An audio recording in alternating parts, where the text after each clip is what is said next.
Well, what is good, everybody? This is the Maine Hockey Report brought to you by the Hockey Podcast Network live stream style tonight. I'm your host, Benjamin Kennedy. Of course, I've got the voice of the Maine Mariners, Mr. Michael Keeley, returning from the mountains of Adirondack to join us tonight. Mike, how the heck are you, buddy? Doing great. It was a successful trip out there. I know that some bad tastes left in the mouth after Game 5, but when you consider the overall, taking 2 out of 3 and coming home with 6 and 7 at home, needing to just win one, I think you would have taken that going into the trip. So vibes are good, and really looking forward to tomorrow night. Yeah, you did the work. 2 out of 3 in that barn, not a bad thing. I did get some comments last week. After 2 weeks ago, I did, I think, 4 videos. People were like, no videos last week. What happened? Well, let me tell you guys, I got into a car accident last week, the middle of the week, and it really kind of just ruffled the old feathers for the week for me. No injuries. Everybody's good. Everybody's happy. Well, not happy, but everybody's uninjured, which was great. Happened up in Farmington, Maine. If you're not from Maine, it's kind of the route that people go up to Sugarloaf, a big resort, ski lodge area. And I've been way up on the mountain for the day doing some work. And someone decided they wanted my lane more than I did. And they just said, oh, I'm going to take that lane. And no, you're not. So luckily I was able to drive away. The other car did not. And I kind of threw a wrench through a wheel axle into my week. So got a little behind on other stuff. So no podcast last week, and wanted to do a live stream tonight because we got a whole bunch of hockey to talk about, guys. We got the Boston Bruins to talk about. We got the Buffalo Sabres to talk about. We got the Montreal Canadiens to talk about. We got the Maine Mariners to talk about. We also have Philly, Carolina right now, 2-1 Philly right now, 9 minutes to go in the first period as we are sitting here. Philly coming out playing a little angry hockey tonight. Good for them. But yeah, guys, I think any Boston Bruins fan, you always feel at end of the year, you need a little therapy, right? We just got to all take a breath and get a little therapy. But in order to get better and to heal from this, we got to talk about it. We got to talk about Boston and Buffalo, 6 games, Buffalo winning that series 4-2. Before I started, Mike, just as an objective fan, and I know you're not necessarily objective, but you can be objective enough. What did you see in that series? Yeah, I was fortunate to be able to watch 5 of the 6 games. Of course, Game 6, ironically, was the one that finally conflicted with the Mariners broadcast the other night on Friday. But I felt so bad for you that night. I was like, this guy's killing it, I'm sure. No, I mean, I think I saw, honestly, our playoff prediction show that we did was pretty spot on as far as what we forecasted that the 2 teams' different styles were going to be and how they might collide and what that would look like. And I think when the Bruins were at their best, they did a really good job of suffocating the Sabres defensively. And I think when you look back at that series, obviously Game 1 is going to be the one that got away when they had the 2-0 lead and Buffalo had that late surge. But then, coming back and playing another really solid game in Game 5 and getting that 2-1 OT win, I thought the Bruins were the better team in that game as well. So there were moments where, it was a winnable series for Boston. They just couldn't sustain that type of play over 6 games. And I think they were outskated by Buffalo. I think Buffalo had a little bit more depth as far as scoring ability. And then, of course, we learned about some pretty severe injuries that a couple of Bruins were playing with, including defensively. So that, I'm not to make excuses for the Bruins. I'm sure they wouldn't make excuses for themselves. But when 2 of your better defensemen, including your best defenseman, are playing with very debilitating injuries, that's going to put you in a behind the 8 ball right off the bat. So, I think overall, looking at the regular season, Buffalo was the better team. Obviously, they had the better record, not by a lot. We talked about it. The Bruins had 100 points, and it was a very even regular season series, if not advantage Boston there. But I think at the end of the day, there was just a little bit too much more depth on that Sabres team, and the Bruins just didn't score enough goals. Yeah, no, I think solid breakdown there. I look at it as really 3 different areas in this series where Boston really lost it. It was 8 minutes to go in Game 1, right? Where Buffalo stormed back. And then the first 20 minutes of game 4 and the first 20 minutes of game 6. I mean, that's, if you want to break it down to 48 minutes where Boston really played like garbage, that's where they lost this series to me. Not to simplify it, but game 1 was what it was. They had it locked in. They just couldn't finish. And listen, Tage is Tage, right? He is so good, and you got to be really careful with a guy like that. But I think the most alarming thing for me wasn't that game 4, the 4 goals. It wasn't that they scored 4 goals on Boston. It was the context, how it happened. Like, it almost felt like, I mean, I've never seen Boston more ill-prepared to start a game, especially such a big game like that. They look mentally exhausted, mentally checked out. I checked out's hard. That's a hard thing to say because these guys do care, but the mistakes, the mental mistakes, it was like, hey, Buffalo, do you want the puck? Oh, here you go, and go put it in our net. Yeah, there you go, Buffalo. It felt so, I mean, you saw the reaction from Jeremy Swayman, just furious. And I think he was kind of the voice of all the fans that night of, what is up, guys? How can you come out in this game and be so damn ill-prepared? And Mike, I'm going to use the most damning word you can use to a hockey fan. It's the E word, effort. I don't say this often at all. I don't use this term lightly. Boston Bruins did not have any effort in those 20 minutes of game 4. There was no effort. And I will die on that hill, man. They were waiting for other people to make a play. Yeah, and then you saw game 5 where they battled. So it took every ounce of everything they had to win that game, right down to, Pasta getting that, almost offsides, goal to win it. I mean, and you could just see the exhaustion. So I can't say I was surprised that game 6 they came out maybe a little flat out, although you hoped they would have some more juice and energy, but you just saw how much they had to expense to win game 5, man. And I think you hit the nail on the head. I looked at Buffalo's speed and their depth really, and then we'll talk about goaltending here in a minute, but man, the mental lack of preparedness for those home games for Boston really, to me, stood out. Yeah, I mean, and especially how good they were at home during the regular season until, to lose all 3 at home and really play fairly poorly in, I mean, our all 3 games, really, where they score a total of 3 goals in those 3 home games, something like that. So that was, a little alarming. And I mean, I think game 4 was the big red flag coming, losing game 3 at home and then coming out like that, so ill prepared.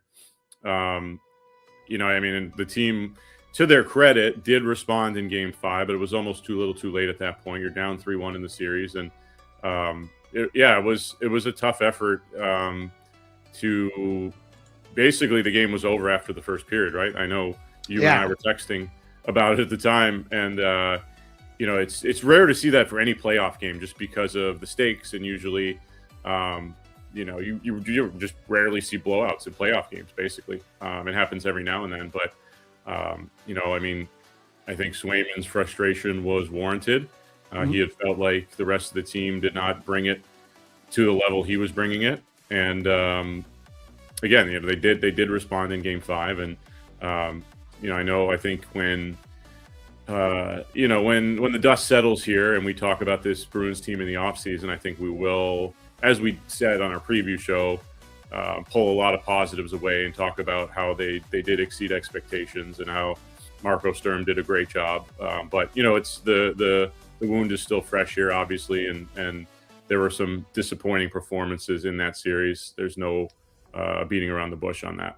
No, not at all. And when you talk about just what a horrible weekend at the Garden overall, holy bleep, man.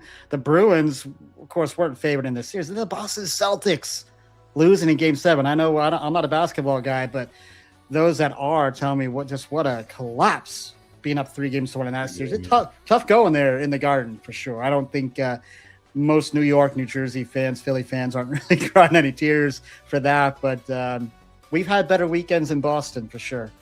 Yeah, tough weekend for sure. My dad's a big Celtics fan, and he was following that one along, and he was actually in Glens Falls for our game 5, and we suffered the tough loss, and I'm saying goodbye to them out in the lobby, and he's like, oh, by the way, the Celtics, they blew the 3-1 lead.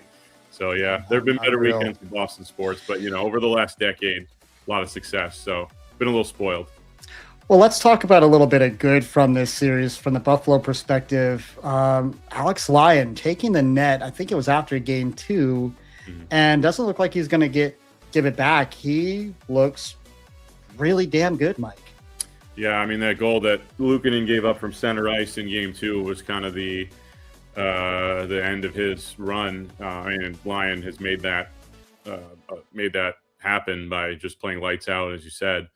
I didn't see it coming. I mean, we talked about it on the preview show. I thought Luukkonen had taken that number 1 and run with it through the latter part of the season. And I think Lyon wanted everyone to remember that he had a great year as well. I mentioned it on that show that he had a string of like 10 or 11 straight road wins throughout the middle of the season when Buffalo was really hot. And he came in and one of the things I didn't really appreciate about him was how intense he is. He is one of those guys that is just kind of a very active goaltender as far as talking and kind of in the game. A lot of times goaltenders are very quiet. They just go about their business. They make the saves, and that works for a lot of them.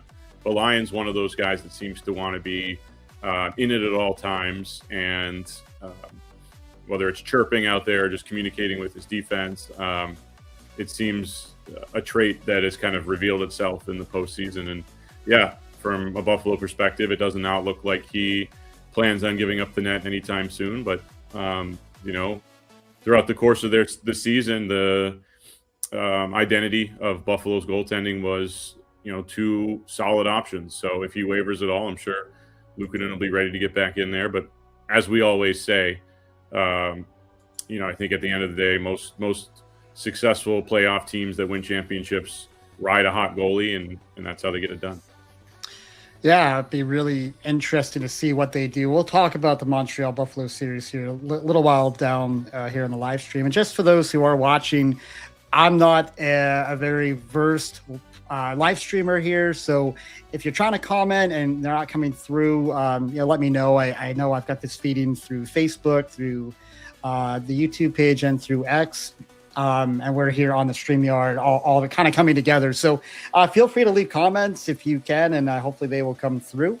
And we will certainly try to get to your comments. Mike, you mentioned injuries of the list, and this happens with every NHL team. You get to the end of the year and you find out these ridiculous injuries that people were playing through. I mean, I think McDavid was playing through like broken bones in his ankle and foot for the Oilers. But looking at Boston, I mean, McAvoy, broken hand. Arvidsson, punctured lung and broken ribs. Of course, he didn't play the last 2 games. I think Pasta playing with a ripped groin or a partially torn groin since November. I mean, I know Zadorov, pretty significant injury, and he looked disabled throughout that series. You could just tell. Nobody's crying any tears. This is hockey, and every single team will have a similar list. It did seem a little excessive, though.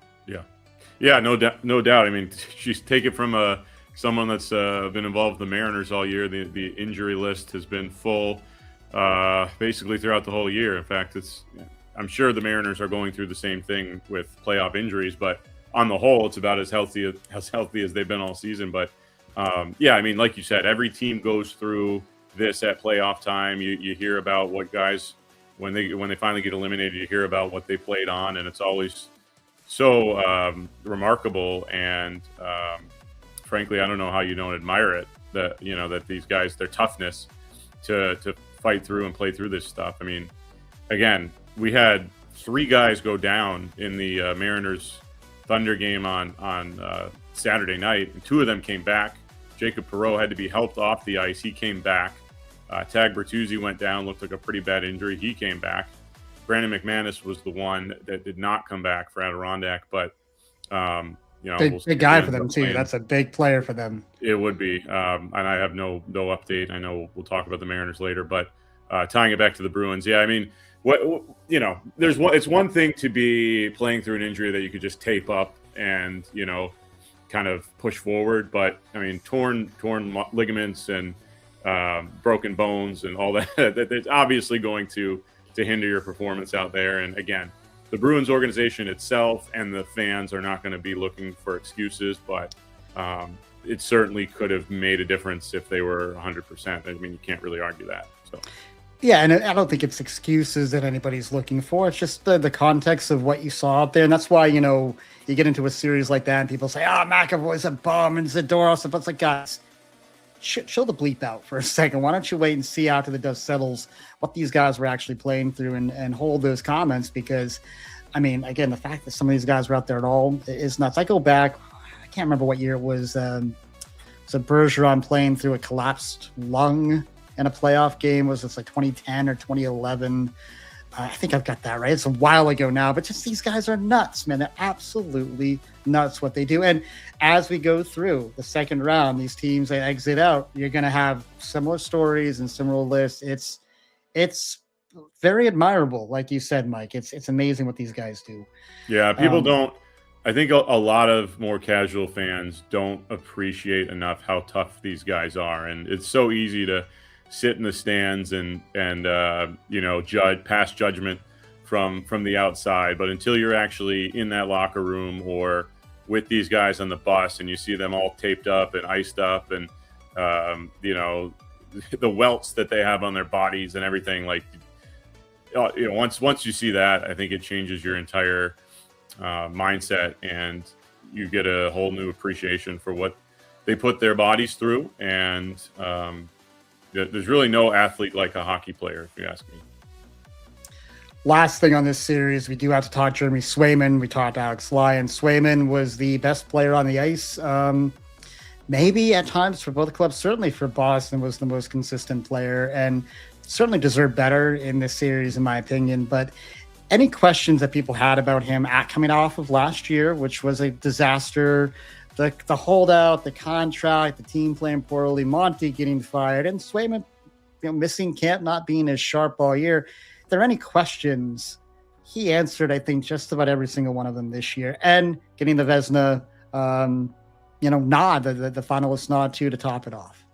Yeah, he was great. I mean, you could tell from game one that he was locked in, and even in the games where the Sabres racked up some goals, which was really only game 4, so many of them were his defense just kind of leaving him out to dry. When he's playing 5-0 for 20 minutes, it's going to happen, right? Yeah, exactly. I mean, he was locked in. Yeah, you should be very confident about him, being that solid centerpiece in your net if you're a Bruins fan going forward. And you have to love his intensity. Talking about Alex Lyon, but again, going back to him being upset after the way game 4 went, you want to see that. You want your goaltender to have that level of buy-in and passion for the game. He wants everybody else to rise to that level. And when, your goaltender, it's kind of ironic because in hockey, your goaltender is not allowed to be your captain, quote unquote. But a lot of times those are the big leaders in the room. I think back to Ryan Miller days with Buffalo. Mm-hmm.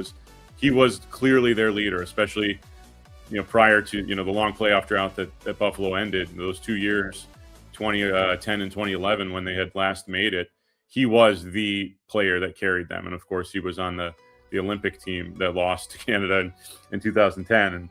And when your goaltender is kind of your general, just to use the word other than captain, I guess, that's huge. And he, I think, left any doubts behind. And hopefully the Bruins will be able to build around that and get them a little bit more help going into next season. Yeah, that's going to be a big point here to see what this Bruins team does in the offseason. You go back to game 4 when he comes off the ice, he barks at his team very publicly, very much in the sight of everybody. When you do that, you have to answer the bell in game 5. Mm-hmm. And I think that was a big story going into game 5. All right, Sway, you want to go and bark at your guys and be all angry and mad. Can you answer the bell?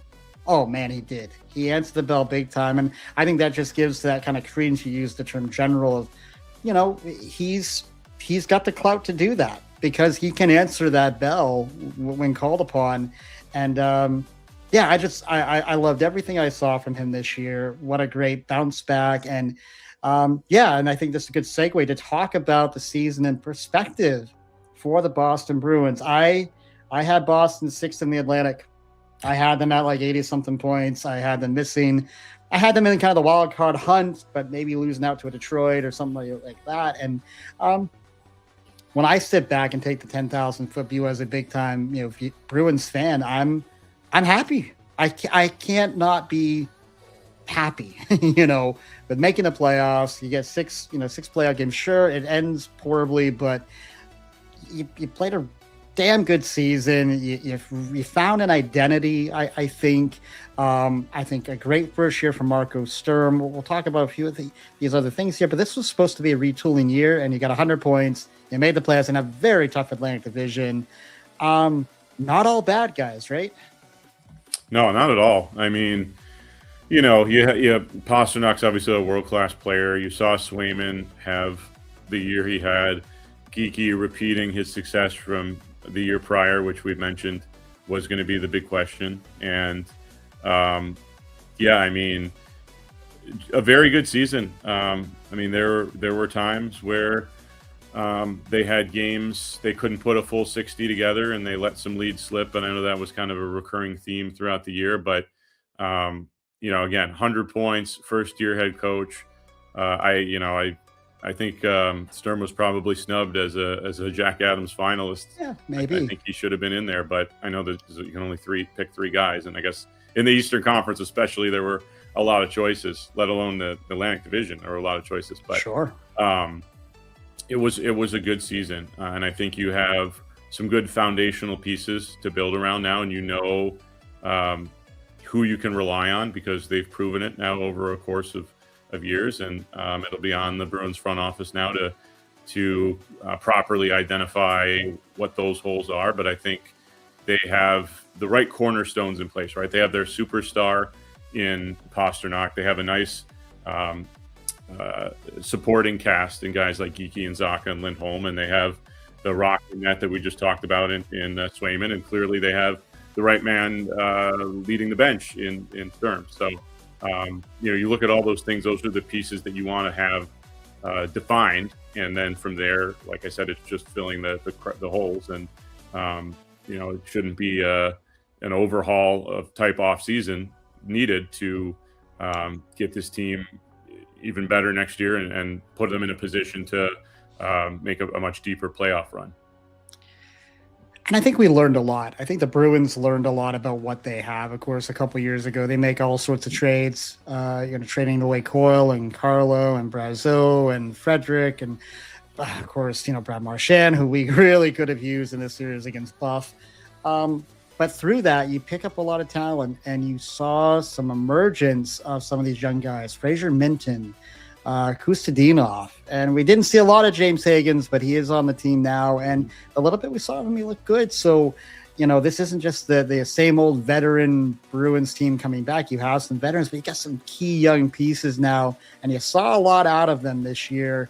I think something that for the Bruins fans to be very excited about, and I think probably from a management perspective, Neely and Sweeney and Sturmy, they're probably all really excited about that trio of players in particular. Yeah, no question about it.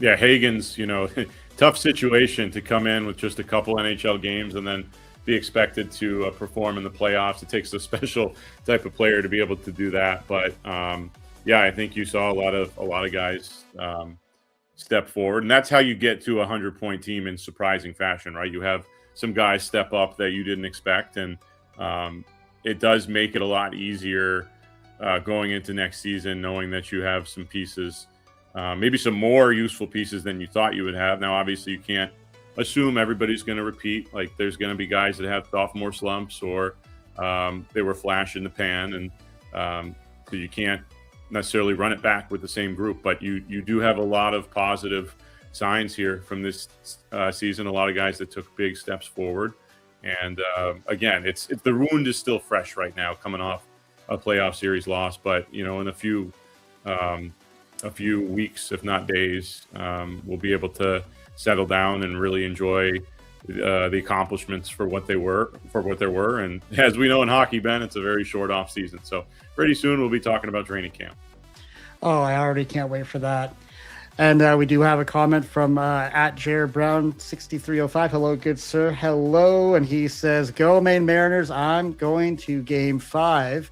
It's going to take a time machine. I think you mean Game 6. That's okay. We'll forgive you that. Game 6 going to be a lot of fun. We're going to talk some Maine Mariners here coming right up, Jared. So that building is going to be rocking for sure.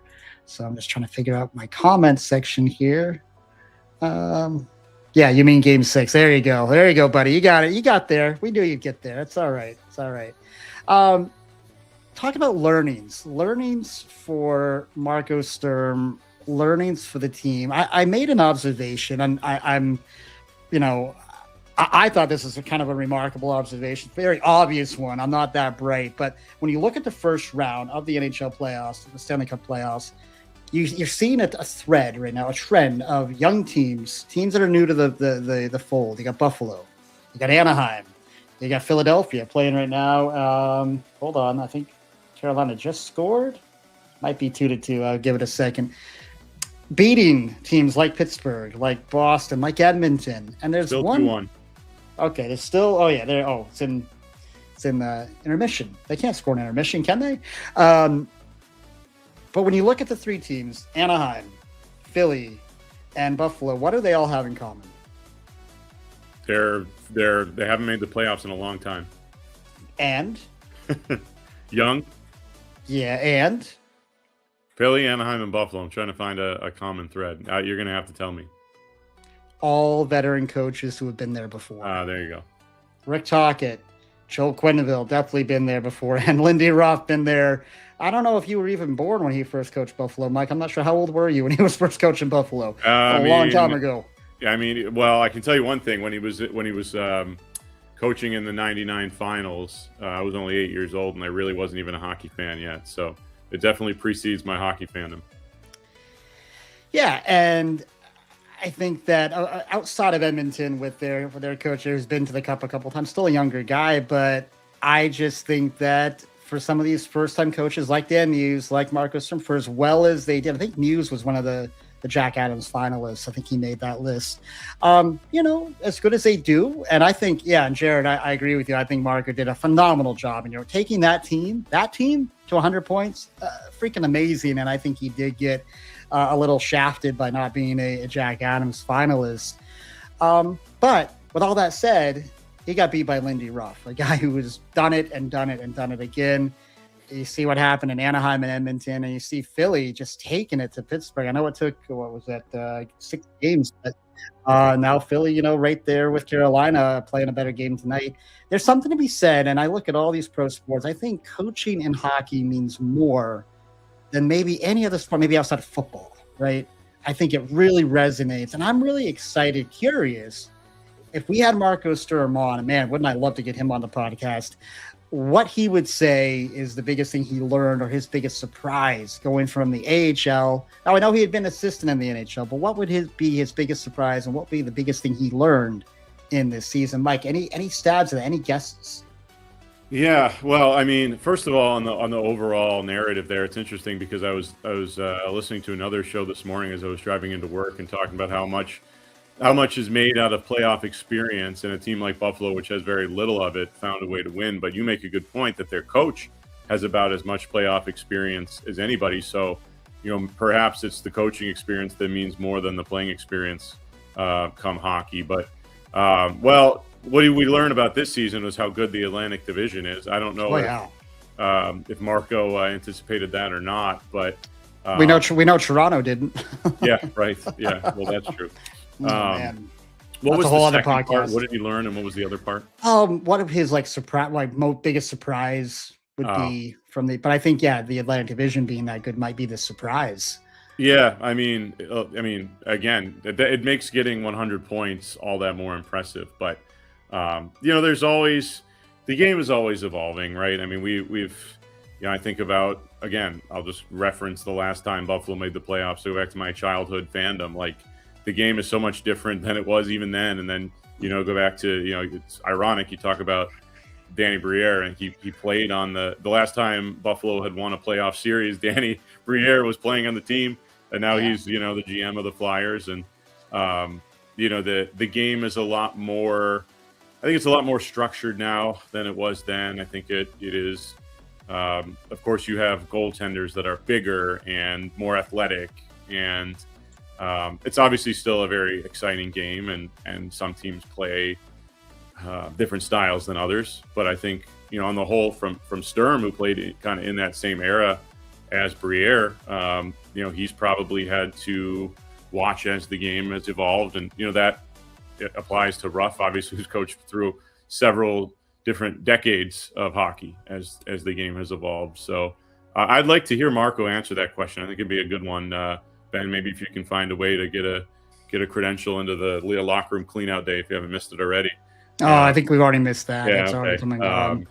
It would be a good question to ask, but I don't think you can argue about the heck of a job that he did this year. And I was really impressed with him in all the post-game press conferences I watched throughout the series, as far as just his kind of even-keeled demeanor, like not getting too high or too low, which I think is just kind of the way he is. And I think it served the Bruins well throughout the season, and obviously couldn't get it done in the playoffs. But I think for a guy that was a first-year coach, which, for a lot of people probably were holding that against him when the coaching search was happening in the offseason, did a lot, and I think it's going to serve him very well moving forward. I think about a guy like Rod Brindamore and see what he's done for Carolina, and it was the same thing when he came in. Very little experience. One of those guys was like, okay, this guy was, a prestigious player for the Hurricanes organization, but does that mean he's going to be an effective coach? And clearly he has been. So we'll see if Sturm can take kind of that same trajectory. Yeah, and you wonder now with LA most likely in a coaching search. I don't think DJ Smith is their guy. I mean, Marco was in that system. He could have been the heir apparent there long term. And Jared, a good comment, but it was horrible losing at home through all 3 games there. Yeah, I mean, you don't win a playoff series if you lose all 3 home games. You don't. And nor should you. Nor do you deserve to win a series if you can't win at home. And it was such a weird thing. And it goes back to the last couple playoff runs for the Boston Bruins. They've been such a good home team this year, one of the best in the league this year. And they've just been garbage, just doggy poo-poo at home when it comes to playoffs. I don't know if there's added stress or pressures, or maybe you're just a little too comfy cozy in your own bed. And or maybe, I know you talk about this sometimes where teams say more distractions at home, more ticket requests. You got to take the kids to school, you got to take the dog for a walk, all the family things that are great you should do. But you hear sometimes of teams when they're at home, they go get a hotel to give them that road feel, right? Yeah, I mean, I think it's funny because when push comes to shove, just as we're experiencing with the Mariners, you want to have those deciding games at home. You feel like, it's the familiarity of the building, the fans, your own routine, etc. But there can be a measure of pressure that builds, and maybe that is what happened to Boston here. I mean, I was thinking about it from the Buffalo perspective as well. There was so much talk about how big Game 1 is going to be. First playoff appearance in 15 years. Buffalo's a crazy sports town, and the buildup it's like, how do you meet that, level of buildup? And for 55 minutes of that game, it looked like it was going to be a disappointment for Buffalo. And I think from them, they obviously played phenomenally on the road, and maybe for the Bruins, I don't know. It didn't feel like it was a matter of expectation because they were the underdog in the series, right? But for some reason, they just didn't perform well. And Jared is correct there. I mean, especially if you're the road team in the series and you can't win a home game. I think there was this is switching sports, but there was a World Series recently, or I think the road team won all 7 games. I think it was the Washington, the year the Nationals won the World Series. Oh, a little while ago, right? I think you might be right on Houston, that. I believe it was. I think the road team won all 7 games in that World Series. But yeah, it's you got to take advantage of your home building, something that the Maine Mariners hopefully will be able to do tomorrow night. But there are times where it can go the other way. A couple more on the Boston Bruins before we get to the Maine Mariners. And Jared, we will get to your Maine Mariners question that you put in the chat. I will save that one here for just a moment. But no captain for the Bruins this year. That is something that they're going to have to address here this summer.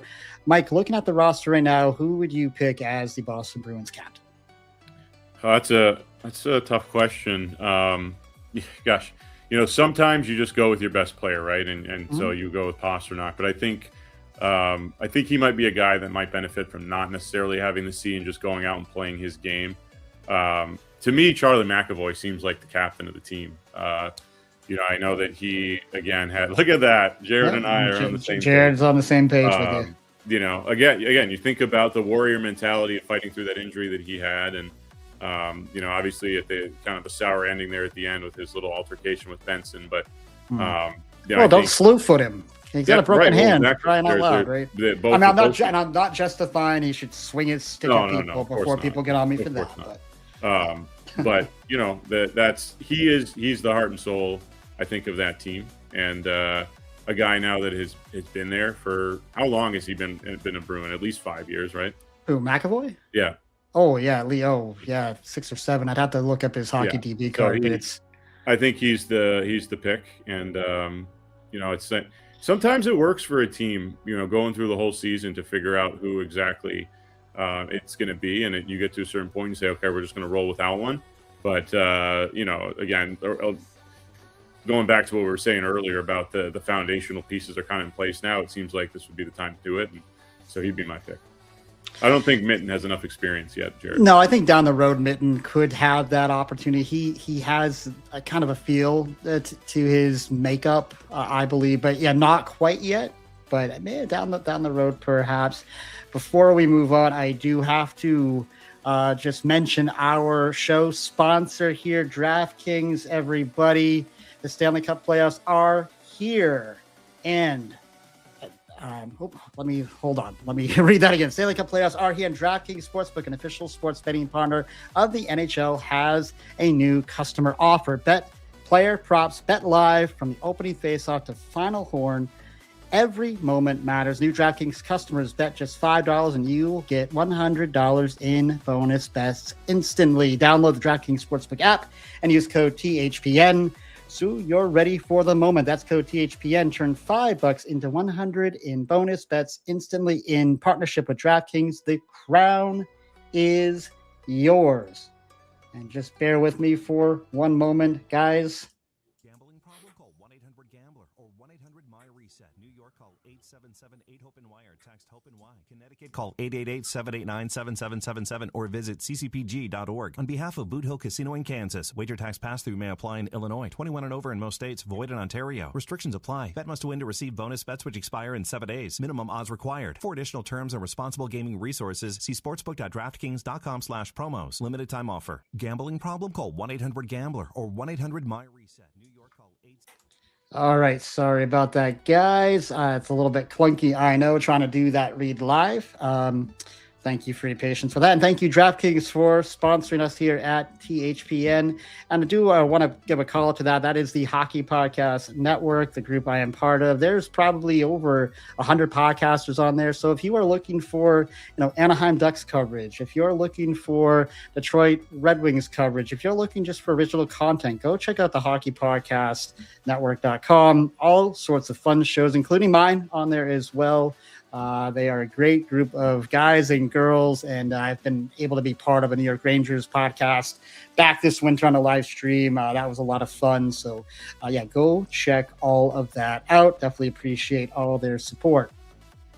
All right, Mike, let's move on to the Maine Mariners. That's something you know a little bit about. Of course, the 3 games in Glens Falls. How was the barn? And we talk a lot about it. We give Adirondack fans a lot of credit for making it kind of a hard place to play and being kind of nasty and dumping things over the benches and all that kind of stuff. What was it? Because a little bit I saw, it didn't look like a full barn on at least on game 3. But you tell me, man, you were there. Yeah, well, game 3 was a Wednesday night, so always tough to draw. It's the playoffs. Come on, it's the playoffs, Adirondack. Let's go. No, it's always a great atmosphere there. Listen, they have some very, very passionate fans, and like every group of fans, sometimes they can cross the line. But I love broadcasting games from Harding Mazzati Arena. The atmosphere is fantastic. I think just like the Cross Insurance Arena, a lot of history there. Former AHL hockey. People in that town that have been following professional hockey for many, many years. And, it's just built for playoff hockey. I think the Mariners and Thunder have become quite a rivalry over the years. And obviously when you meet in the playoffs twice in a 3-year span, and and you see a team 15 times in the regular season, that hatred's going to get built up. But it was fun. I think the players like playing there too. Again, the fans kind of are the configuration of the arena is the fans are right on top of you, and I think the players like being antagonized. It kind of fires them up, and in the playoff series, it's multiplied and amplified, and the Mariners handled it very well. I mean, almost came out of there with the road sweep, which would have obviously clinched the series, but that close. But they played very well out there. They should feel really good about themselves coming back home. Yeah, I mean, fun place for me to go. I'm always able to see family out there because it's my home state of New York, and cool little town. They support the Thunder well, and for the Mariners, they were happy to send the fans home upset for at least 2 of the 3 games. So now you had Wednesday, Friday, Saturday there. So what does Mike Keeley do on an off day in Glens Falls, New York in late April, early May? Unfortunately, I had a lot of work to do. Come on, man. And that was the one day where it rained. It was very beautiful when we got into town Tuesday night, and Wednesday, very nice as well. Thursday pretty much rained all day. So the team did practice. It was an optional practice, and I went over and I was doing Wednesday's highlights and doing some things, but then had to work on some other things down the road. If the Mariners are to advance, I have other responsibilities. We don't want to jinx anything, so we don't want to talk too much about that. But I unfortunately, I'm not in the position where I can just sit around and wait for things to happen. I have to plan them, and so that took up a lot of my, without getting into details, a lot of my Thursday. So all right, no fun for Mike. It's okay. No rest for the weary. But no, I had a lot of fun broadcasting the games. Like I said, like I've told you many times, it's obviously the most fun I have with the job, and there's nothing like calling a playoff game. The anxiety is present, but the excitement always overrides it. And like I said, that's why I can't wait to get back on the mic tomorrow night. Yeah, tomorrow night's going to be a lot of fun. I will be there with you tomorrow night. I can't wait to feel the energy in the building. And no kid this time. I did have my kid with me for game 2, and it was very unorthodox. And thank you, Mike, for allowing me. I had no babysitter, no help, and my kid did such a great job, man. He did such a good job up there. Was really well behaved. It was me that was distracted. I was the one kind of keeping a weathered eye on him the whole time. And oh shoot, I gotta talk. Mike just said something. What did you say, Mike? Yeah, it was just completely. No, it's like I said, he'll appreciate it in a couple of years. He'll appreciate it a lot more when you have him truly loving the sport, and he'll still have memories of that. And and he had a really fun time. He really enjoyed it, but it was not ideal, not something I'm willing to try again, because man, oh man, I underplayed how distracted I was going to be on that one. But yeah, tomorrow night, game 6. Mike, what are the expectations for this game, man? I mean, for me, I think you play a lot like you had, in game 1 and in game 3, where you just pepper Brodeur with shots, expect that push from Adirondack because you're going to get it. And I do feel like the silly stuff has started to calm down a little bit. There's still going to be a physical, presence to this game. But what are your expectations?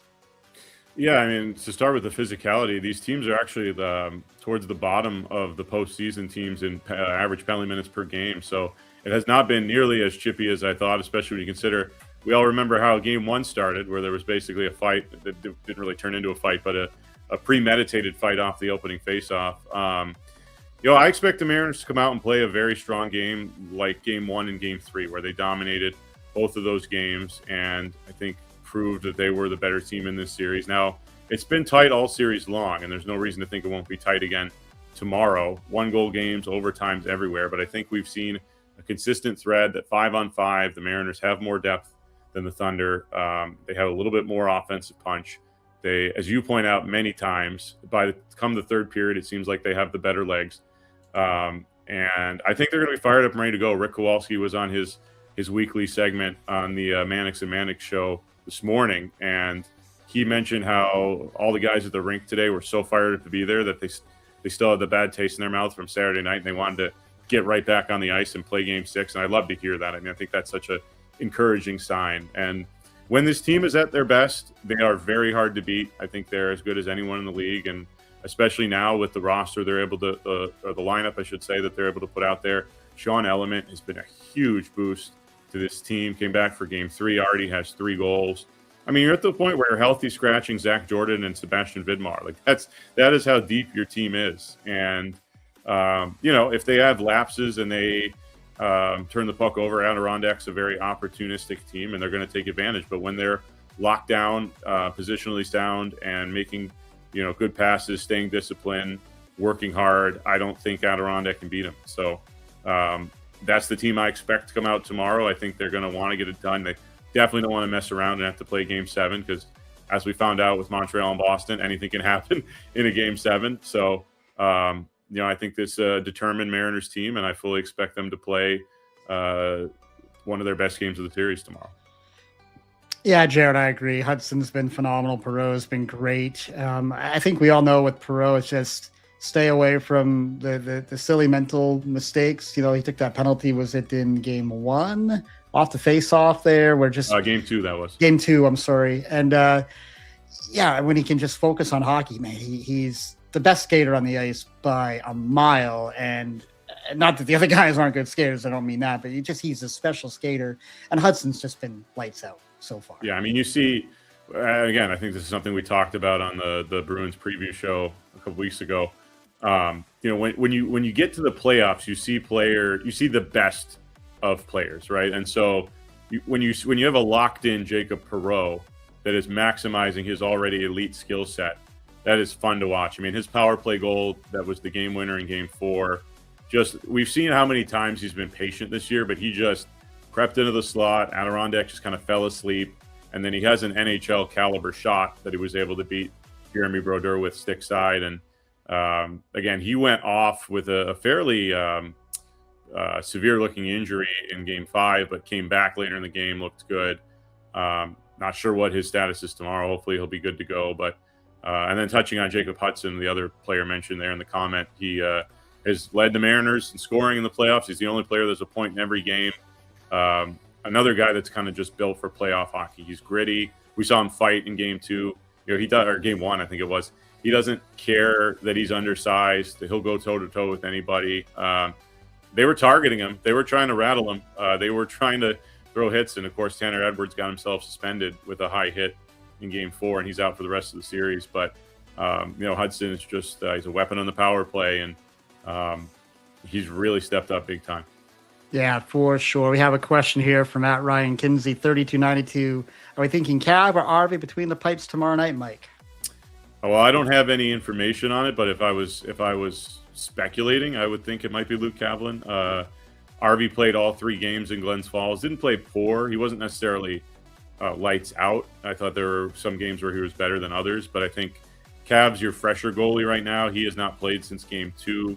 He actually had to go up and serve as a black ace in Boston for Game 6. That game. And the Mariners had to bring in Max Lundgren, which was a nice luxury to be able to bring a guy like that into backup. But I think he's probably ready to go. And I thought he played really, really well in the first 2 games. Tough luck in Game 2. I think none of the goals that got scored on him. Only 2 goals were scored on him, and the third was an empty netter. I didn't think they were his fault. So, again, you're just like the season at large. You have the luxury here of having 2 really good options no matter which way you go. But I think the RV played a lot of hockey this past week. I think you give him a rest, go with Cav, and then, if it comes down to a Game 7, hopefully it doesn't, but if it does, I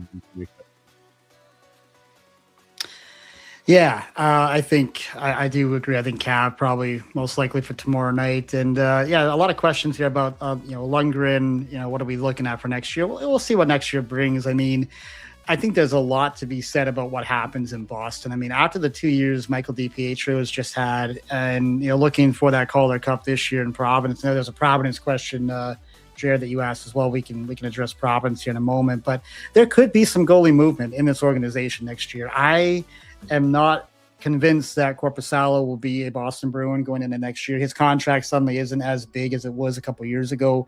You could simply cut. If you think DiPietro is ready for Boston, you try to move Corpo on, or you cut him, and there might be a little bit of a dead cap hit, and you bring DiPietro up. That then opens the door maybe for Luke Kavlin to be a full-time Providence Bruin next year. Maybe a Max Lundgren's a Providence Bruin next year.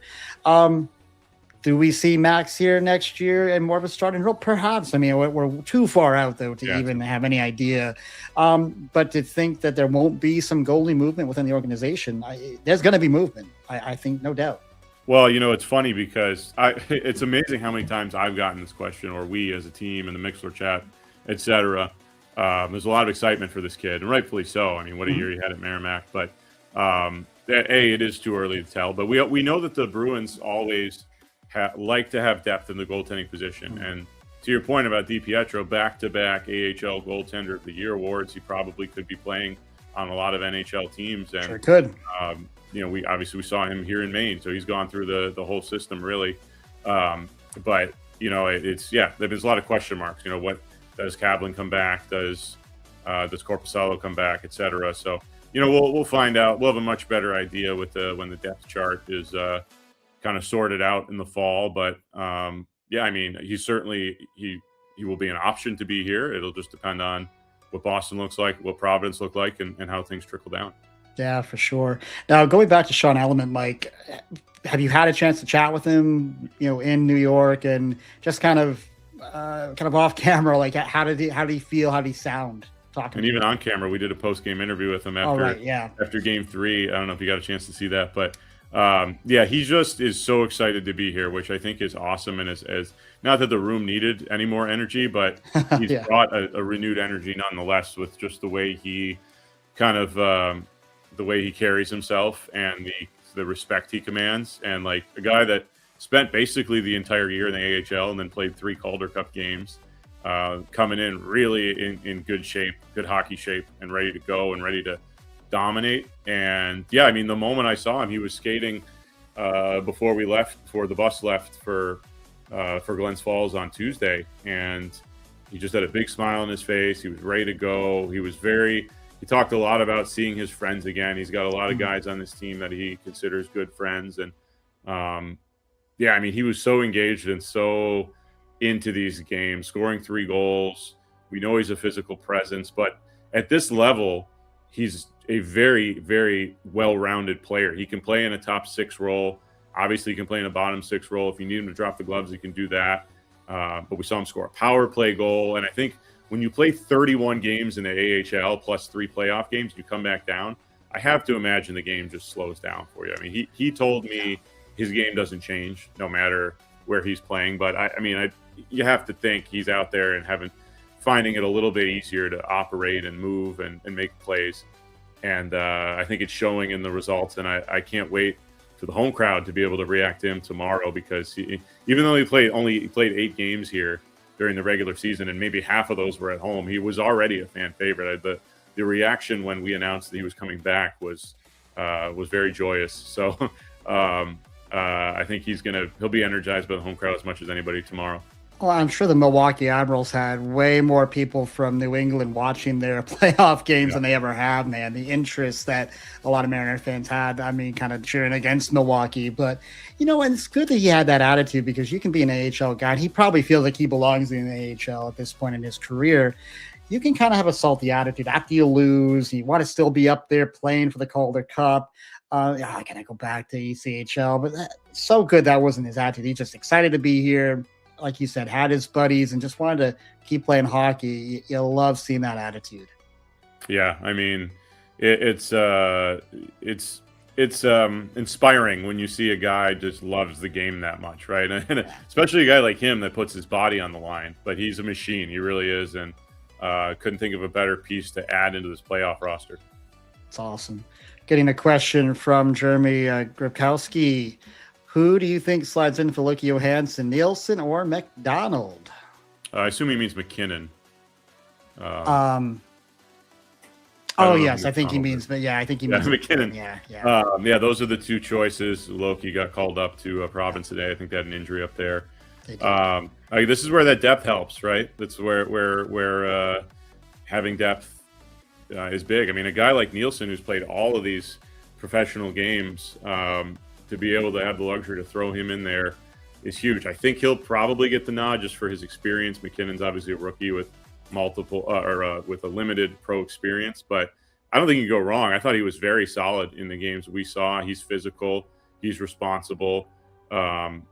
So my assumption will be that Nielsen gets the nod again, just on that experience. But losing Loki will hurt. There's no question about that. But I think you have two very capable defensemen, and you have a very good coach in Zach Tolkinen that's going to put the right D pieces together, and has watched all these guys throughout the season and knows what works. And it would be great if Nielsen could recapture what he showed before his injury. I think coming back after that injury, maybe he wasn't quite himself. And to his defense, he didn't have a lot of time to get ramped up. He only played, it was only somewhere between 5 and 10 games, if I remember correctly, there before the season ended. But right before that injury, in the month of January, he was basically scoring a goal every game, and he was anchoring the power play. And if the Mariners can get that Andrew Nielsen, then that just adds another element to it. So, another tough decision for the coaching staff. We'll find out in the morning which way they're going there. But it's where that depth comes in handy. Well, the depth is handy, and the health of the depth. Finally, I mean, we had so many injuries to this blue line all year, and to be this healthy, to lose a Loki Johansson at this juncture and be like, yeah, we're going to miss him, but we're fine. Like, we're fine. Mm-hmm. That's pretty nice, man. That's like first world problems to have. So, to be able to get Element back, to have, the depth you have defensively, to have the depth you have in net, is remarkable. Now, I'd have to look back on Coach Kowalski's record. I know it didn't go well in Bridgeport, so I know we don't want to talk about Bridgeport for him, but I wonder if he's ever coached in a Game 7 playoff as a head coach. I'd have to look back. Yeah, I would look back at his time. Albany probably? In Trenton as well. When he was ECHL Coach of the Year. He's. I'd have to look it up as well to see if he got into any Game 7s. But I know he wants to avoid Game 7 in this series. I can tell you that. We do. Don't we all? I have plans Wednesday night, Mike, so I get it.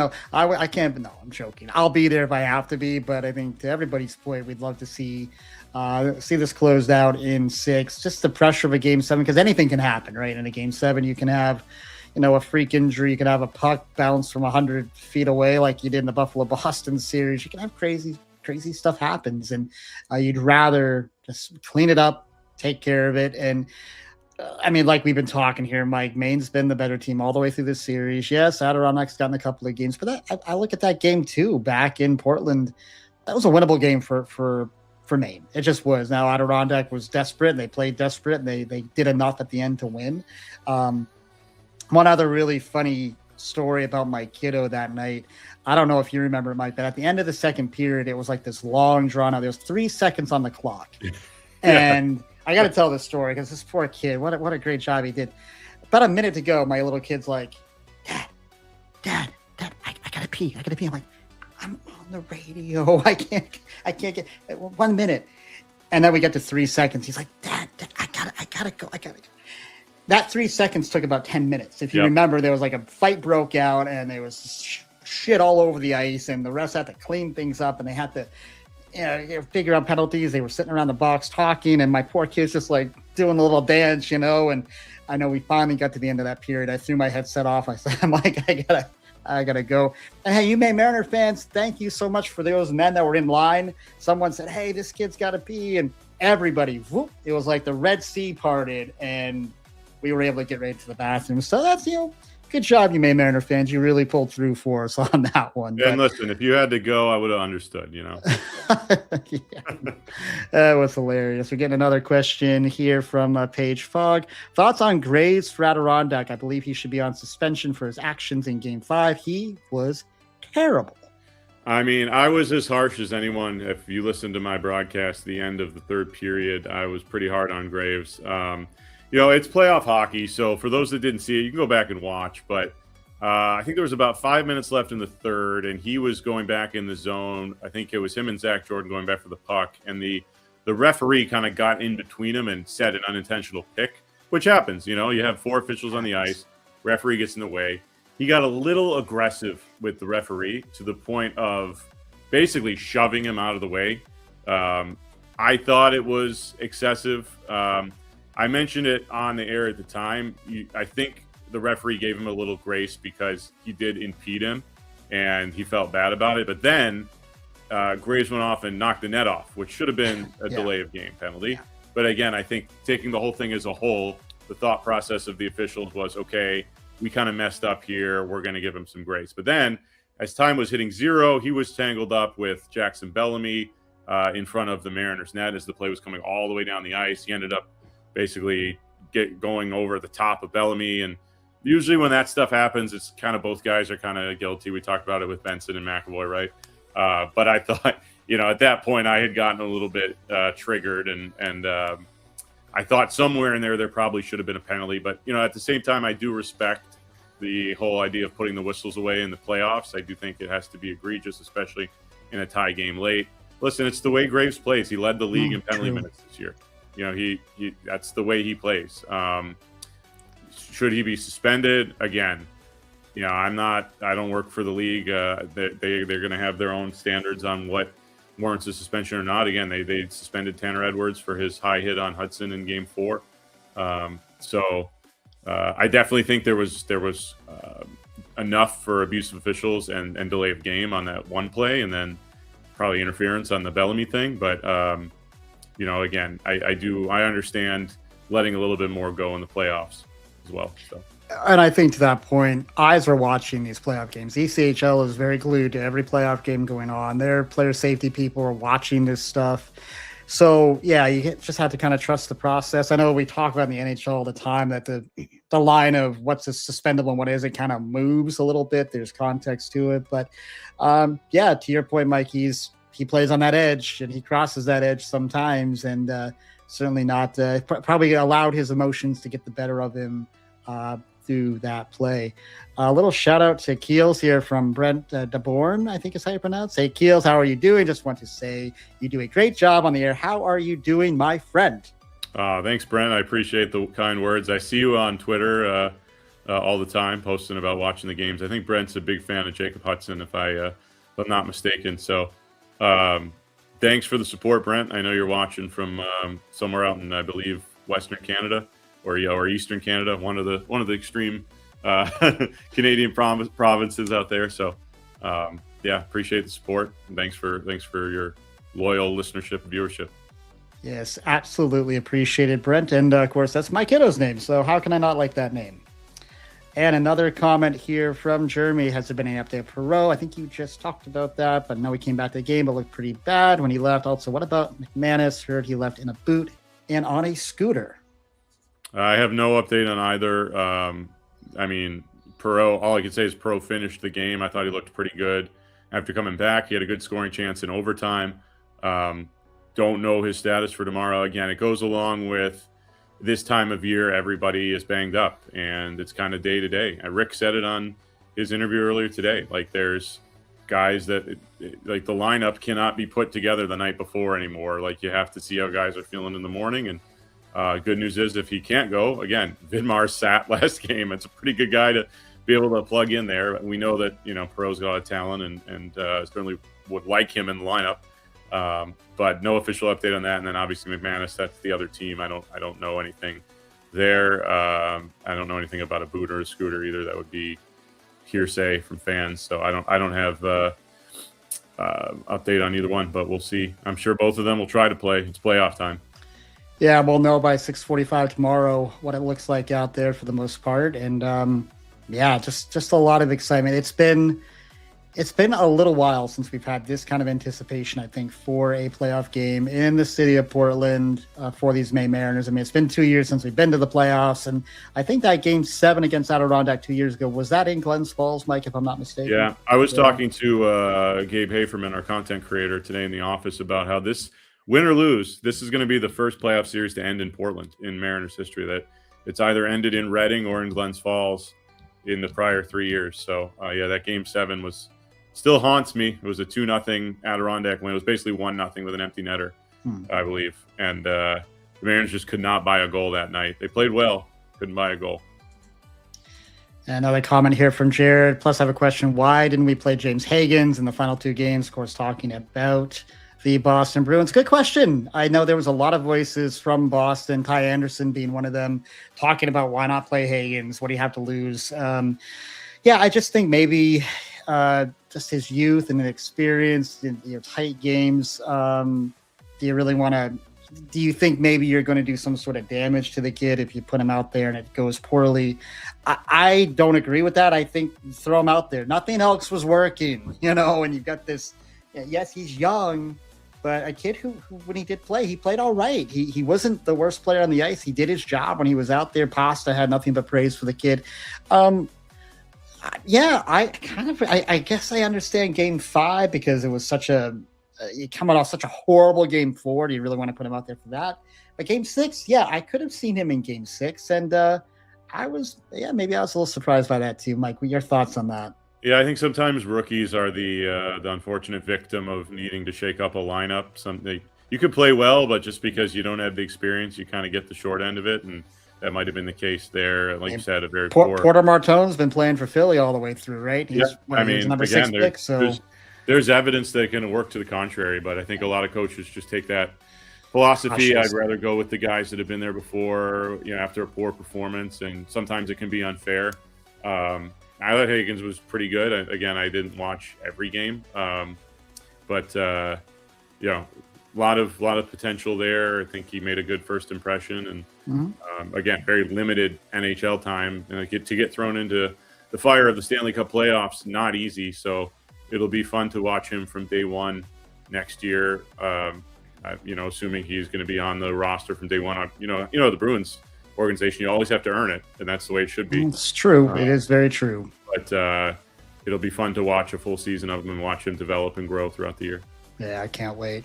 Another one from Brett. Hey, Ben, I forgot to give you a shout out. How are you doing as well, my friend? I am doing just fine, Brent. Thank you very much. It's been, as I've shared with Mike, and we shared it on the telecast one night, just how fun this year's been, being able to partner up with Mike for a number of these home games. And it has been the dream of a lifetime. When I say that I never would have dreamt of being like, this is not a dream come true for me, because I never dreamt of calling professional hockey games in this capacity. And it's been just a hell of a good time, man. I am having the time of my life, and it's it's just been fun. So yeah, I can't wait for tomorrow night. It's going to be a heck of a good time. So thank you, Brett, for that. Jared, I remember the Portland Pirates. Of course we do. The Portland Pirates, of course, now the Springfield Thunderbirds playing those Providence Bruins. Maybe we can talk a little Prov right now. I think they were 1-1 right now in that series. Yep. So I don't know if you've been able. I have not really followed it like I probably should. But any thoughts on Providence right now, Mike? Yeah, I mean, at best of 5, so it's a good thing they won Game 2. They lost Game 1, and now the next 2 games will be in Springfield. Game 3 is tomorrow night as well, I believe, and so we'll have one eye on that during our game. But if they had a historic season and a lot of expectations, and they get the benefit of Boston going out to get Reichel inserted into that lineup, which is nice for them. But Providence has had a tough time. They've had very good regular seasons, tough time making it happen in the playoffs. And sometimes I think it hurts when you have so much time off, right? They again, finished number 1 seed, watched as those best of 3. The AHL playoff format is very involved. I think we talked about it before. There's almost every team makes it, and then there's a best of 3 play-in round, and then there's the, quote, first round or second round, whatever it is.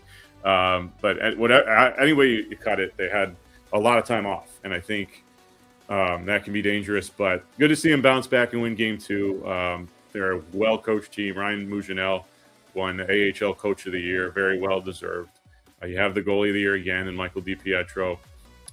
Very structurally sound team that should be able to make a deep run. But, when you have these short series, these best of 5, if you start playing bad hockey, it can get away from you. So good to see them bounce back and win Game 2. Hopefully they can go into Springfield, a team they saw so many times during the regular season. They should know what to expect there. And they were a very good road team. So hopefully can go in and take that series. And it'll be interesting to see if Loki gets into the games. I know obviously Colin Felix is up there as well. So Colin no longer eligible for the Mariners playoff roster because Element completed the roster there. But yeah, we're rooting for them. We want to see them make a deep run, and hopefully both they and the Mariners can be playing well into the spring here.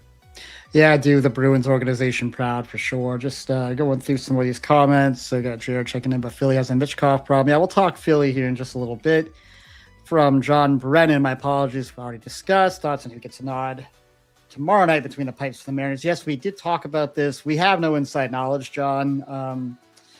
I mean, I think both Mike and I are assuming it's Kavalin, but yeah, Mike did address that just a little while ago. And another comment here from Jeremy.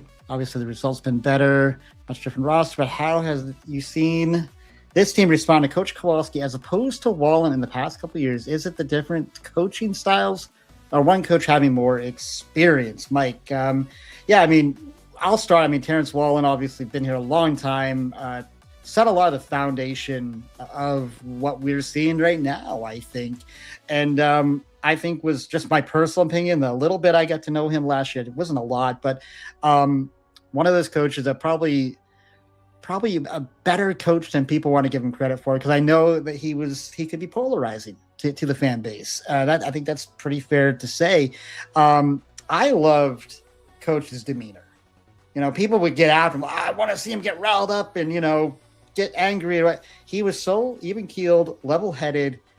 I want that in my coach. Your coach is like your CEO of an organization. I don't want my CEO of my organization losing his mind every 10 minutes over a bad call. I really appreciated about Wally, but Mike, I'll give you the mic. Yeah, no, I mean, this question comes up all the time as well, and I think people don't give Wally enough credit for even the foundations of this team. I mean, you think about it.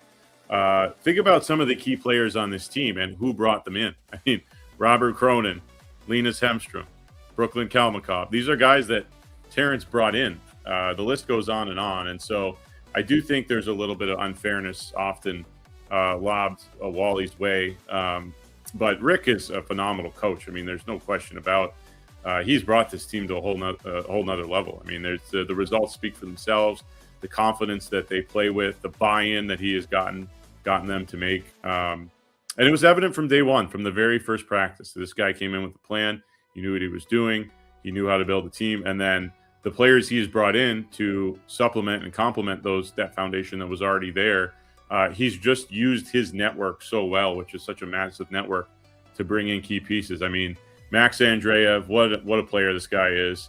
And being able to pick him up was, I think, the biggest move that he made. But then look at the in-season moves. We talked a ton about Venuto and Jordan and bringing them in at the right time, and that's right when things changed. And then on the blue line, Gallatin and Anderson. These are diamonds in the rough that he was able to pick up that have become regulars in this lineup. And then Nielsen, who again is not even in the mix or hasn't been so far, but a huge contributor to the team.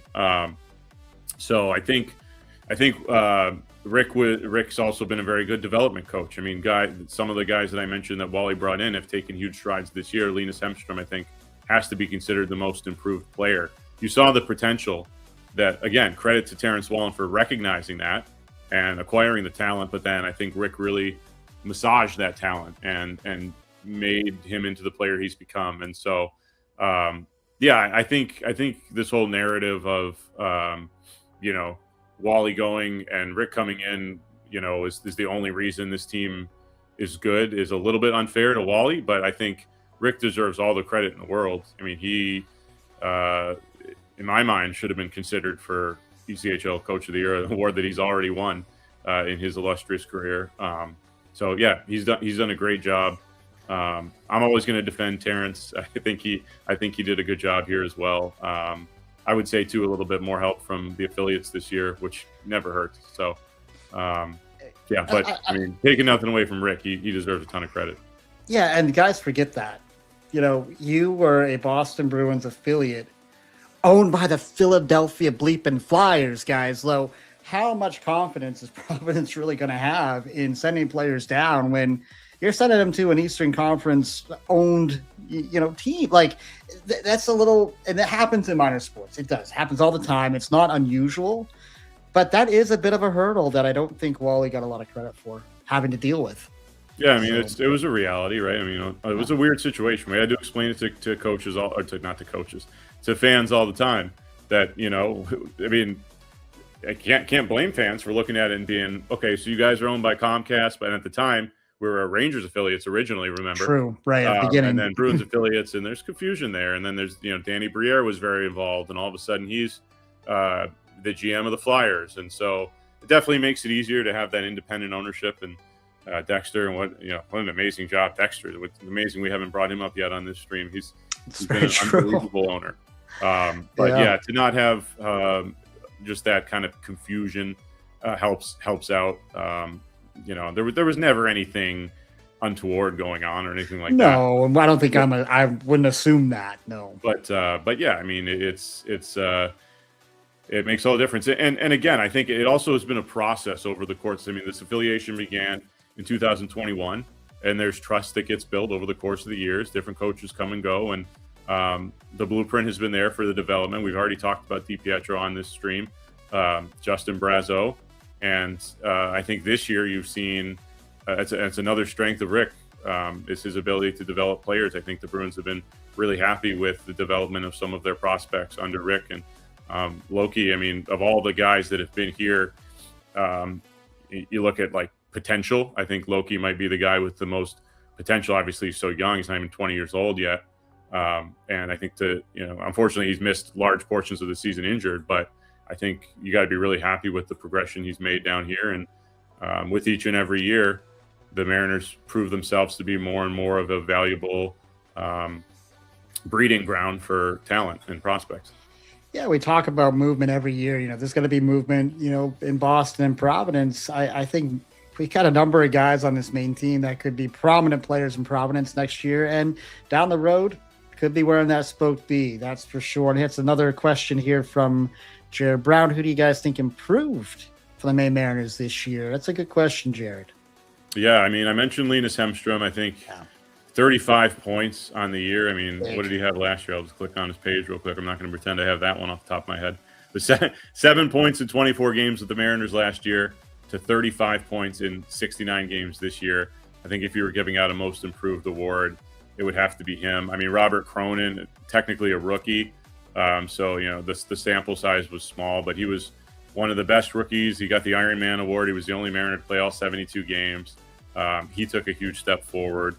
There were a lot of guys. I mean, Jacob Hudson, again, he led the team in goals, 23 goals on the year, a guy that was maybe a little bit inconsistent at times last season. How about Brett Arvanitis? I mean, the guy, I mean, you had mentioned, we had a show we did together very early in the year, Ben, and we talked about how his numbers were better than they were in 23-24, and last year was kind of an outlier for him, and he was battling all year against Starrett and Meyer, Bischel and Meyer, and this year, just unbelievable. I mean, the guy is, you could argue, is the best goalie in the ECHL this year. Cam Johnson won the award for Florida, but he Arvanitis tied for the best save percentage in the league. Was goalie of the month in February, and really was the key to that 11-game winning streak through February and into March. So those would be kind of my big four most improved, I think.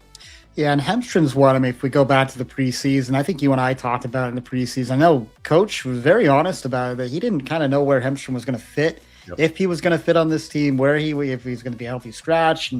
And he's been a prominent top six guy at times, and really just been a good spark plug for this group.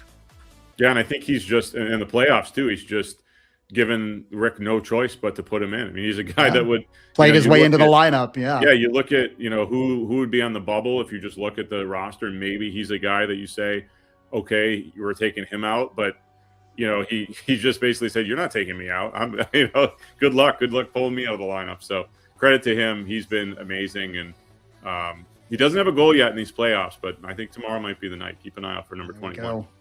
Another question here from Jeremy. Who would you say was the unsung hero for the Mariners this year? That's a good question. Unsung hero. There was somebody that I referred to as the unsung hero of the team recently, and I'm trying to remember who it was. It might have been Hemstrom himself. Maybe. Let's start with you, Ben. I'm putting you on the spot. Who do you think? Yeah, I mean, that's a good, because we just talked about Arbonitis. We talked about Hemstrom. Those are two guys that kind of initially come to mind. What about Xander Lampa? Mm-hmm. He's the one that we don't talk about a lot. He's one of the veteran guys. Had a really solid year. I don't think we maybe talk about him enough, just being part of that depth and the core, that veteran kind of leadership in the room. I've really liked his game this year. I don't have his numbers in front of me. He's in double digits in goals. I know 16 that. goals, 16 goals. So that's a sneaky good year for a guy that probably doesn't get talked about enough. Yeah, I think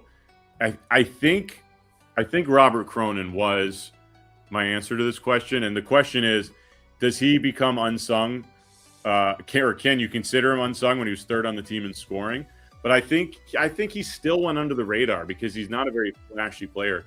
We've seen him at times; he can make plays, but his best work comes along the boards, stripping pucks away from the defense, winning 50. Back checking is amazing. That is where he's at his best. Yeah. But I think if you just talk to the average fan and say, who's your favorite player, who's a player to watch out there, he doesn't maybe necessarily come to the top of the mind. But I think he is, a huge piece of this team, one of the most important pieces. Lampa's a great pick as well. I think one thing you didn't mention is his prowess in the face-off circle. True. With him and Andreev this year, the ability to win face-offs between those two guys, and Cronin has become a very good center in his own right. Started the year on wing and become center. It's a hugely underrated part of the game.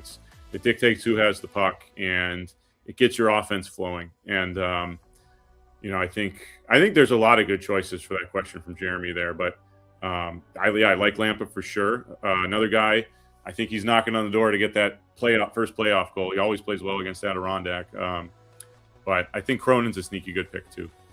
Yeah, good questions, guys. Of course, we will be at the Cross Insurance Arena tomorrow night, 6:45 for our pregame on the Mixler app. Until the puck drops? Yeah, right now, just go. Yeah. I know. It's going to be exciting, guys. But yeah, check it out on Mixler and Flow Hockey. If you're not in the building, we'll be on there at 6:45. Keep the questions coming, guys. We are going to change the topic right now, but obviously this is a live stream, so you bring more questions, we'll circle back. Want to talk a little bit about the round 2 here for the Stanley Cup playoffs. Of course, we have Colorado Avalanche up 1-0 on Minnesota after what was a goalie's optional game last night. Vegas Crazy. and Anaheim getting started tonight. I think that game's at 9:30. Going to be a fun one. We're in the middle of a game, too, with Carolina and Philly. Philly 2-1 right now through 2 periods. And then the one that maybe is of most interest, Buffalo and Montreal. Who in the world had that in the second round? I dare you to show me where you have it documented that you said, oh, I've got Buffalo and Montreal in the second round. Like, we would have put you in the loony bin had you predicted that. But here we are, that series kicking off on the 6th of May. We're going to start right there, Mike. Gut reaction, gut thoughts as you start this series. Well, I certainly think it's going to be a lot more offensive than the Buffalo-Boston series was. I think Buffalo and Montreal are two very fast teams with a lot of skill, and it'll be interesting to see how that comes along with playoff hockey, because usually that doesn't fly as much. And it was actually a fairly low-scoring series with Tampa Bay. You thought maybe the same thing would have happened there, but I think there's going to be some exciting games there. I think it's going to come down to whichever goaltender can play better and make timely saves, because you're going to see, I think, big swings in momentum throughout this series with bursts of offense. And I think you didn't even see Buffalo's best offensively. Besides his outburst in game 1, I think Tage Thompson was fairly quiet in this series. I think Tuck was very good. But there's and even Rasmus Dahlin, not a huge. I think he scored 1 goal in the series. I think there's some players on the Sabres with more to give, and then Montreal again. They kind of grinded out a lot of their wins in their series with Tampa, and I think it might be a little bit more of a high-scoring series. So I'm looking forward to. Hopefully, I'll be able to watch that game and won't have to have a Mariners Game 7 on Wednesday night. I'm looking forward to hopefully being able to watch. But one of the great things, if you like parody, and I like parody in sports, I'm always a guy that likes to see new champions and teams that haven't been there in a while. And you just look at the last 8 teams standing here, and no Florida teams. I think for the first time since 2019, I saw some absurd stat that's crazy. So yeah, I mean, teams that haven't been there in a while in both conferences, and but yeah, I mean that series is going to be fun to watch, I think. It's something new. It's something new. It's something we haven't seen in a very long time. And yeah, good to see some fresh blood. My take just out of the gate, I do worry about Montreal's defensive details at times. They're still young defensively, and Dobish has looked so good in that. How long can you ride that? Because he's been pretty inconsistent all season. Yeah, Buffalo still has another gear. Now, I will give Boston credit. I think especially games 1 and 2, they did a good job in the neutral zone. They did a good job frustrating Buffalo. And that was the frustrating thing for Boston fans, is you did a lot of things the right way and still couldn't win the series, especially not winning that game 1. But Buffalo has another gear offensively. I think we know that. Yeah, but goaltending's still a little bit as good as Lyon and Dobish have both played. I think both of these goalies are gettable if you really pepper them with shots, something Boston really wasn't able to do in Buffalo. And Tampa, I'm a little surprised they didn't have more of an offensive output. I guess you do have to give Montreal some credit there for being able to lock some things down. I didn't see a lot of Cole Caulfield in that first round. And I think certainly after the year he had, there might be a gear there. It's just going to be a fun series, Mike. I'm not ready to pick a winner in that one. I just think the Tampa Montreal series was one where every night they were playing, the Mariners were playing. It was the opposite of the Buffalo Boston series. And I have a couple of Montreal fans in my circle of friends and coworkers, and they were, following the Mariners and the Canadiens at the same time and having angst. But yeah, I would have liked to watch more of that series. I watched a little bit of last night's Game 7, which was really not that great of a game. But but yeah, I expected it a lot more wide open as well. Those first couple games, I think it was the last couple of regular season games got out of hand with the penalties. Oh, it did. So I thought that was going to carry over, and it didn't really too much. But it was obviously a great series, 7-game series. Every game was tight. There were 3 or 4 overtime games. So, but yeah, like you, I was surprised there wasn't more offense from Tampa in that series. You win a road game in a Game 7 by getting 9 shots on goal. That shouldn't even be allowed. Like, if I'm Tampa Bay, and I know Tampa's done a lot of winning, and nobody feels bad for those guys down there, those fans, but you got to be just looking around like, how did you see that? Did that really happen? Like, what? How did that happen? Just not. And then the second goal they got, I mean, nothing was straight on to Vasilevsky last night. Like, they didn't really beat him straight up. They, a deflection goal on the first one, then the second one was just a prayer from a really bad angle that just had eyes and found its way in. And again, just tip your cap to the Canadiens. They are back in the second round. Yeah, I can't wait for that one. I'm going to try to watch a lot of that. And if I can stay awake, I am really curious about Vegas and Anaheim. Anaheim just really putting a number on Edmonton, and I did not pick that one. I was cheering for Anaheim, but I didn't think they would do it. Again, another team I worry about the defensive details a little bit, but I think Vegas is gettable, Mike. I kind of do. I have not been impressed with Vegas so far. They did enough to get by Utah. I don't really have a gut feel, but I got to be honest. I am kind of cheering for Anaheim in that series. Yeah, again, a team that really hasn't won anything in a long time, and for the Oilers, the same problem that has haunted them for over a decade, which is goaltending, rears its ugly head again, and they just couldn't stop a puck in the series. Anaheim's credit, they pounced on them and they won their home games, and yeah, definitely a big upset there. Yeah, I don't know if Vegas has the same team that they've had in years past. I mean, what an organization, though. I mean, since they've come into the league, they're perennial cup contenders. And it's amazing what they've been able to put together. I mean, they basically had no, and I know obviously it was a, expansion draft and everything, so they had legit players off the get-go, but there's really no build-up for them to establish themselves as a powerhouse. They're just there every year, and they're involved. And my old friend there, Jack Eichel, is an elite player. So, yeah, still a very dangerous team. But Anaheim might be one of those teams that is, kind of I don't want to say team of destiny. That might be going a little too far, but they might be on one of those runs this year where they kind of put it all together at the right time and make a run. So it will be interesting to see if they can get beyond Vegas. Yeah, they got all those castaway New York Rangers, Kreider and Trouba and guys like that. And I'm just cheering for Anaheim because, Vegas fired my boy Bruce Cassidy. Like, shame on you for firing Bruce. I know Torts is Torts and it's working right now for them, but man, I've got nothing but love for Bruce over here, and I don't know. Well, such an unconventional move too to let a guy go while you're in a playoff spot with just a couple of weeks left in the season. Right. And it's ironic because they switched. I saw Cassidy was on. I think it was the TNT bro. He was, yeah. Yeah, he's on.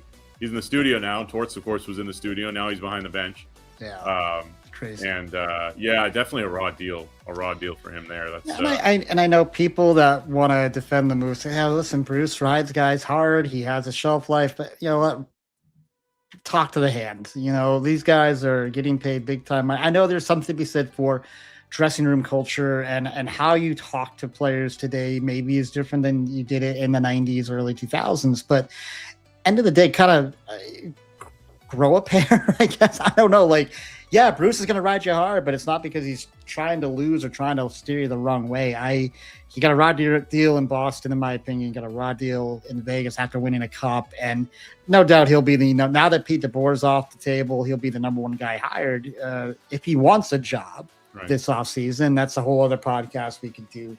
But anyway, Anaheim, Vegas, that's going to be fun later tonight. Of course, Colorado, Minnesota. I think that is going to be a fun series. But every time I turned my head in that game last night, another goal was in the back of the net. That was just ridiculous. 9-6 in that one to open that series. I mean, we talk about the thin air in Colorado for Colorado Rocky games. That you hit a lot more home runs. I don't think the thin air had anything to do with the pucks going in the net though last night. It was just one of those nights. I mean, that's a great rivalry in its own. Colorado obviously is kind of considered the Stanley Cup favorites, I think. And, Minnesota, they had a first round matchup with Dallas. That was a matchup that was, it could have been a conference finals matchup, the way those two teams played in the regular season. And it's just how it shook out. And Minnesota looked good. And I mean, whenever you can pick up Quinn Hughes at the deadline, it kind of transforms your whole team. And he was incredible in that series clincher against Dallas. I mean, he just facilitates so much offense from back there. And, it's tough to score 6 goals in a playoff game and lose. It's a tough way to start a series. But I think they showed that they're not going to be rolled over here. I mean, Colorado's always one of those teams that it's like, they're all impossible to pick against. And so they come in with a target on their back, and every team comes in feeling like an underdog with a chip on their shoulder. And I think Minnesota has something to prove here, and they showed it yesterday. But obviously they can't give up 9 goals. So got to do something to slow down that offensive attack. But at least if you're looking for a positive, you showed that you can score. And feeling good about that part of your game. And it'll be really interesting to see what Game 2 brings, because both teams are going to be watching a lot of film and figuring out how they can stop the other's offense. Yeah, Colorado got up 3-0 in that game, so Minnesota really did show some mettle to battle back to 3-2 before then they get out of hand there to make it that 9-6. Last series right now, of course, the game in the second intermission, Philly and Carolina. Of course, Carolina winning 3-0 in Game 1, but Philly tonight jumped out to a 2-0 lead early. Now it's 2-1, playing a much different game tonight. After a 3-0 loss in Carolina, you could feel like is Philly just going to roll up the mat and go home. But man, they've come out tonight and battled, trying to get this back 1-1 back to Philly to take home ice. Probably the series for me that has the less intrigue, because I do feel like Carolina, I think, is going to win the East this year. I think they're one of the strongest Cup contenders to Colorado. But Philly is showing something tonight, Mike. Yeah, the Flyers, I have a soft spot for them with Danny Briere at the helm there. I think I'm so excited for him to not only make the playoffs, but win a series. And now, as you said, competitive against probably the best team in the Eastern Conference. But they're a good example of finishing the season hot and riding that into the playoffs, because I mean, there was a moment as soon as a month before the season began where it looked like they were going to be on the outside looking in, and they surged in there, and you have a youth movement going there. Dan Vladar has kind of stabilized their goaltending situation, which I think Ersson was supposed to be the guy and just didn't really put it together this year. And Vladar has stepped in and done well. Kind of reminds me of what Alex Lyon has done in Buffalo, as a former Flyer, Alex Lyon. And so they're a gritty team. They're playing to the identity of the Flyers, right? The Flyers pride. I mean, gritty is literally their mascot, right? They pride themselves on being that hardworking team that nobody wants to play against, and they've always done a good job of making sure that remains their identity over the court. Like, they're always hiring from within their alumni circles, and again, Danny's part of that, and he's done a great job. That's not a negative thing. He's proven that he deserves that job, and I think he's got to be thrilled with the way they've played. And no question, he's a competitive guy, so he's going to be upset if they lose this series. But it's an absolute win of a year for Philly to get as far as they have. We talk about teams that we didn't expect to be here. That's another one of them. So credit to them and Rick Tocchet, who's done a phenomenal job. And I hope that is a deep series, not just because Buffalo's on the other side and might see the winner of that series, but I'm always rooting for a long series in playoff hockey. There's nothing better. Yeah. Rick Tocchet, another one, I think a Jack Adams snub this year. Really shocked he wasn't one of the three, but yeah. I mean, you have Muse in there, you got Lindy, of course, in there, and John Cooper, who he's the guy that seems to get snubbed for that award because he's always so good every year, and the team is so good, and he's one of the best. But some really good candidates this year. But yeah, all different series for sure. I mean, just watching the hockey last night, going from Montreal, Tampa to Colorado, Minnesota, was like, is this the same sport? Like, what are we watching here? I mean, one team had 9 shots on goal, the other team had 9 goals. Like, what are we seeing? But should be a lot of fun. Well, guys, I think we're about ready to wrap this up. It's a little after 9 o'clock here Eastern Standard Time. Thank you, everybody, for all the comments. This was kind of a trial run for me doing a live stream. This was, I think, a lot of fun. I want to do this again if you guys are interested. And so thank you for coming out and checking us out and saying hi. And Mike, thank you so much for the time tonight. Any final thoughts for you? I had a great time. Always love talking hockey with you. Looking forward to doing it again tomorrow on the broadcast. And yeah, I mean, man, just like the players, ever since Game 5 ended, got on that long bus ride home, had a day off yesterday where I rested up a lot, but then just getting back to the office today, setting up in the press box, I'm just ready to go. I can't wait to get in front of the home fans again tomorrow, and encourage everybody listening out there and watching, whether you're watching live or later on, get your tickets and come on out. I know it's Tuesday night. I know it's not the ideal night, but the boys need your support. They've really appreciated it all year, and you could see some history. The Mariners have never won a playoff series in their 7-year history, and you could witness it tomorrow night. So come be a part of it with us. It's a great time, and if you can't, obviously Ben and I will take you there from your living room or your car or wherever. But yeah, this was fun, Ben, and thanks for having me.